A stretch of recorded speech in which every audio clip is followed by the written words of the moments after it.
Let's talk about one of the most powerful and honestly most counterintuitive social strategies you'll ever come across. It's the Machiavellian art of non-defense. And yeah, it's a concept that's pretty much guaranteed to flip everything you've ever been taught about conflict completely on its head. So just picture this for a second. Someone accuses you of something. It doesn't have to be a big deal. Maybe it's just a subtle jab at a dinner party, or maybe your competence gets questioned in a meeting. You know that feeling, right? That heat rises in your chest, your brain starts screaming, they've got it all wrong, and you feel this deep biological urge to react, to set the record straight, like right now. So what's that first instinct? Usually it's to clarify. You want to give them the whole backstory, all the context, because you believe that if they just understood the truth, everything would be fine. Or maybe you jump straight to justifying your actions. You start laying out all the logical reasons why you did what you did, hoping that they'll just see how sensible you were. And then, of course, there's the big one, the deep urge to explain everything.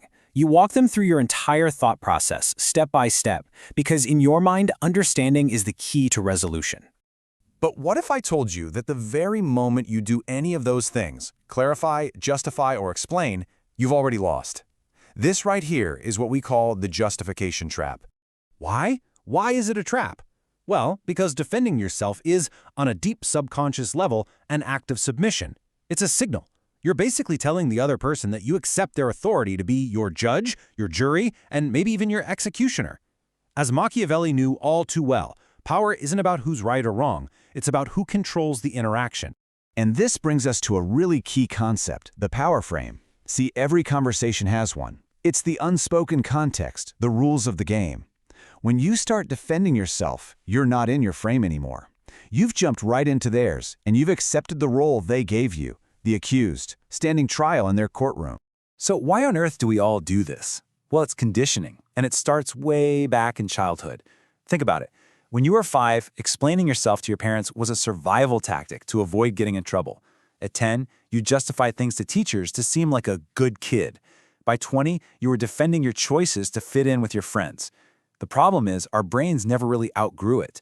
We just unconsciously project that same authority figure status onto our bosses, our partners, and even random strangers online. Let's try and translate a classic Machiavellian idea for the modern world. He famously said, "It is much safer to be feared than loved." Now, in today's social landscape, that basically means it is much safer to be respected than to be understood. When you rush to defend yourself, what are you really seeking? You're seeking validation. You want to be understood. But the person who holds the frame, they prioritize respect. And that, my friends, is where real power is.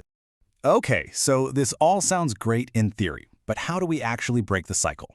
Well, the first, and I'd argue the most powerful weapon in your arsenal, is something you already have: silence. But I'm not talking about a passive, weak silence. I'm talking about a strategic, weaponized silence.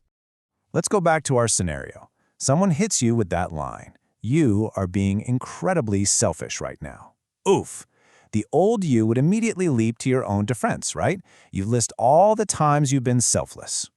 But the new you does something completely different. You hold direct eye contact, you keep your face perfectly neutral, and you say absolutely nothing.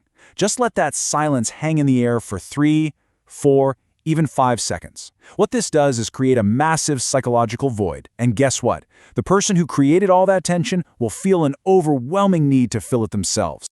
So, why is this so devastatingly effective? Well, for one, that silence acts like a mirror. It reflects their aggressive energy right back at them. It forces them to sit in the discomfort that they created. It also makes you completely unreadable. You're not giving away any of your insecurities. And the craziest part? They often end up feeling judged by your silence and start defending their own accusation. Now look, sometimes silence just isn't enough. Sometimes you have to use your words. But these are not defensive words. This is where we bring in a little something called verbal aikido. The whole point is, you don't block the force coming at you, you just redirect it. So our first technique is called accept and amplify. Instead of denying whatever they throw at you, you agree with it and then you exaggerate it, almost to the point of it being absurd. So if someone calls you arrogant, the weak response is, no, I'm not, I'm just confident. The power move, you lean into it with this kind of amused mastery. Something like, I prefer charmingly confident, but okay. See, you've just taken their weapon and it has zero power to hurt you. Next up, you can invert the roles. In any conflict, you've usually got a questioner who's acting like the judge and a responder who's the accused. Your goal here is to seize the role of the judge. So when they hit you with, "Why are you always late?" you don't give them a list of excuses. No. You flip the script with a question of your own that analyzes them. "That's interesting. Why does my arrival time affect your mood so deeply?" And just like that, boom, the spotlight is completely off your actions and it's shining right on their emotional state. You control the frame now. All right, our final technique is the most advanced one. It's called strategic agreement, and it can feel like the most aggressive move of all, precisely because on the surface it looks so passive. This is called the fogging technique. Imagine an attack that has two parts, a factual part and an insult. For example, "You totally screwed up this report. You're incompetent." The defensive person immediately fights the insult, but the power move? You agree with the factual part completely, and you totally ignore the insult. "You're right. The report has errors. I'll fix it." Their attack just passes right through you, like a rock thrown into fog. See what you're doing? You're owning the action, but you are refusing to accept the identity they're trying to slap on you. Being able to admit a mistake signals huge confidence. It's the insecure person who fights to the death to prove they're perfect. A truly secure person can just say, "My mistake," and move on, completely disarming their attacker in the process.